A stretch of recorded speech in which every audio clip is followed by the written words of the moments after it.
ईश्वर का नाम सुखों की खान है।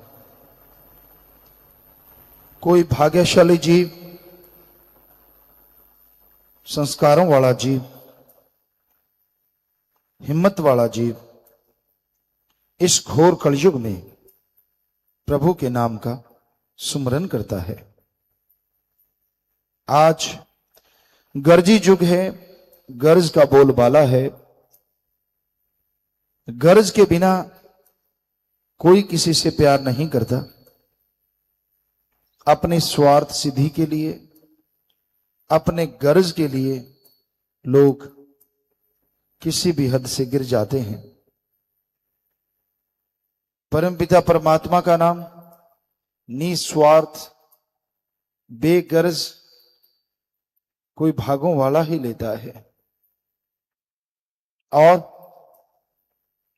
बेगर्ज जो सुमरन करते हैं, प्रभु से प्रभु को मांगते हुए जो सुमरन करते हैं, मालिक एक ना एक दिन उन्हें अंदर बाहर से ऐसी खुशियां बख्शता है, ऐसी कृपा करता है जिसका वर्णन नहीं किया जा सकता।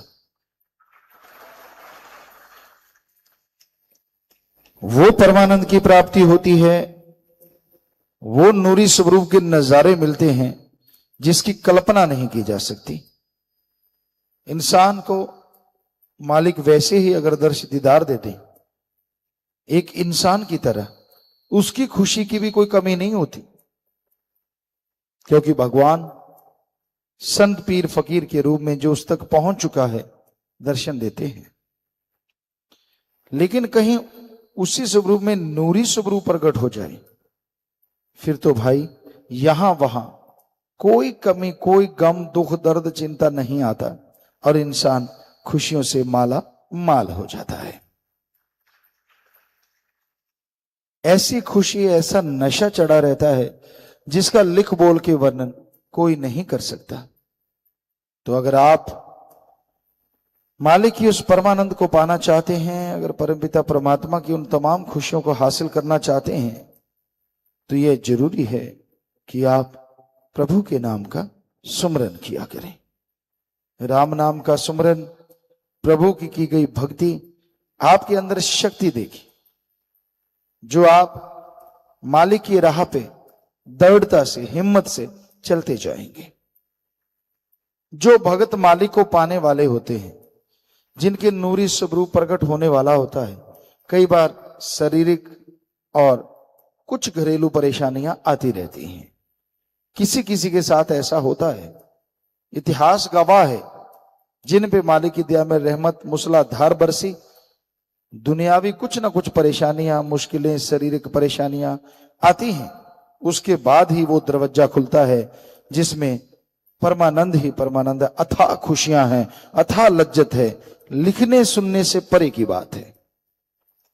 पर जो इससे ही घबरा जाए, उसके लिए फिर वो खुशियां बंद हो जाती हैं। तो आप कभी ना कभी कोई परेशानी आती है, उसका घबराए ना। सुमरन के द्वारा, भक्ति इबादत के द्वारा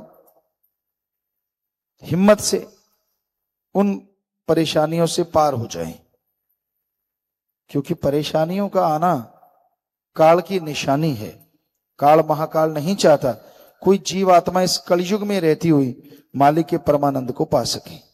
वो तरह तरह के जाल बिछाता है, तरह तरह की चालें चलता है, इंसान को गुमराह करने के लिए बहुत हथकंडे बनाता है। घबराओ नहीं। आप जिस अल्लाह वाहिगुरु राम दयाल की हाथ पकड़े हुए हैं, वो मालिक, वो दया का सागर कभी आपको गमगीन नहीं होने देगा, कभी दुख दर्द में डूबने नहीं देगा। और कहते हैं ना, सोना आग में जब जाता है तो वो और सुनहरी हो जाता है। ऐसे जो मालिक से मोहब्बत करते हैं, कोई परेशानी आई, कोई मुश्किल आई, जब उससे गुजर जाते हैं, वो और सुनहरी हो जाते हैं और ज्यादा खुशियों के हकदार बनते चले जाते हैं। बस अपने हौसले को बुलंद रखो, सुमरन के द्वारा, भक्ति इबादत के द्वारा आगे बढ़ते जाओ, यकीनन एक दिन मालिक की कृपा दृष्टि के काबिल बनोगे। यकीनन एक दिन उसकी कृपा होगी। उसके घर में देर है, अंधेर नहीं, हो ही नहीं सकता। इसलिए वचनों पे रहना आपके हाथ में जरूरी है। वो मालिक ने आपके हाथ में दिया है कि आप वचनों पे रह सकते हैं। आप खुद मुख्तियार हैं, मर्जी के मालिक हैं, आप किसी के गुलाम नहीं हैं।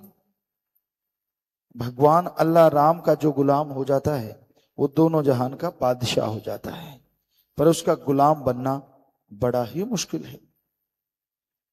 क्योंकि इंसान अपनी ईगो, अपने अहंकार से ही पार नहीं पा पाता। मैं ये हूं, मैं वो हूं, मैं फला हूं, मैं ये नहीं, मैं वो नहीं, मैं फला। तो इसी मैं बकरे की तरह मैं करता करता करता करता जीवन गुजार जाता है। और वो जो परमानंद, जो मालिक का रहमो करम हासिल होना था, इस मैं के चक्कर में ही खत्म हो जाता है। तो आप अगर खुशियां चाहते हैं, आप अगर परमानंद चाहते हैं, तो वचनों पे पक्के रहा करो, सुमरन किया करो, चलते बैठ के लेट के काम धंधा करते, और मालिक की औलाद का भला करो, तन से, मन से, धन से भले कर्म करो, तो यकीनन मालिक की कृपा होगी और मालिक के रहमो करम से आप माला माल हो जाएंगे। धन सतगुरु तेरा ही आशा सभी साध संगत जी से निवेदन है कि मेरा चैनल जरूर सब्सक्राइब करें जी। धन धन सतगुरु तेरा ही आसरा।